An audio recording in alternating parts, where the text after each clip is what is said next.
বন্ধুরা নমস্কার সবাইকে, আশা করি ভালো আছেন। আর আজকের ভিডিওতে আমি আপনাদের দেখাবো আমি এসছি রাজস্থানের ক্ষেতে। এই যে মাঠে আসলাম, মাঠে তো আসছি সরষে ফুল তুলতে। সরষে ভীষণ আগে রয়েছে, আপনি দেখেন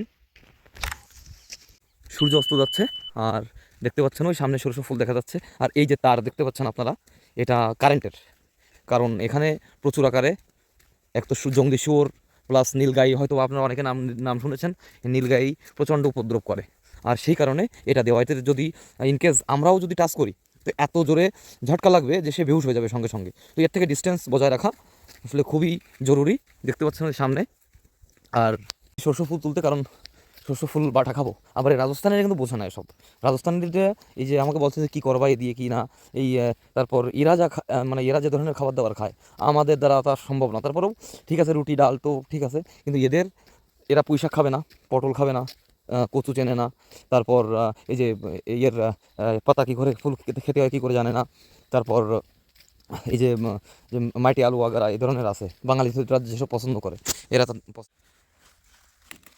এভাবে হেরে যেদিকে তাকাই কেমন যেন আলাদা আলাদা সব।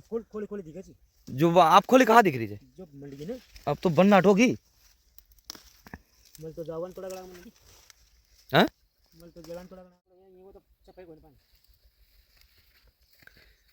এখানে রাজস্থানী ভাষা চলে। তো এই দেখেন আশেপাশে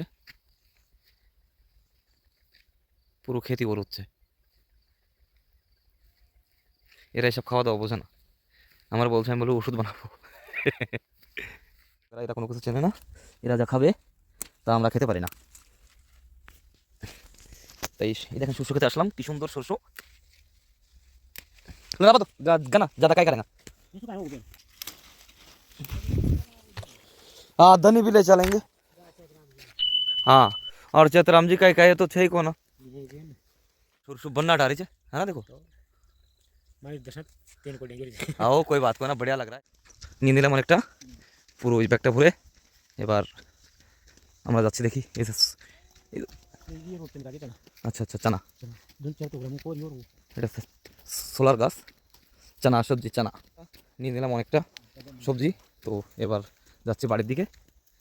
তো অবশ্যই আমার ভিডিওগুলো ভালো লাগলে সাবস্ক্রাইব করবেন আমার চ্যানেলটা, আর অবশ্যই ভিডিওতে লাইক করবেন, শেয়ার করবেন বন্ধুদের সঙ্গে বেশি বেশি করে, আর ভালোবাসা দিতে থাকবেন। ধন্যবাদ।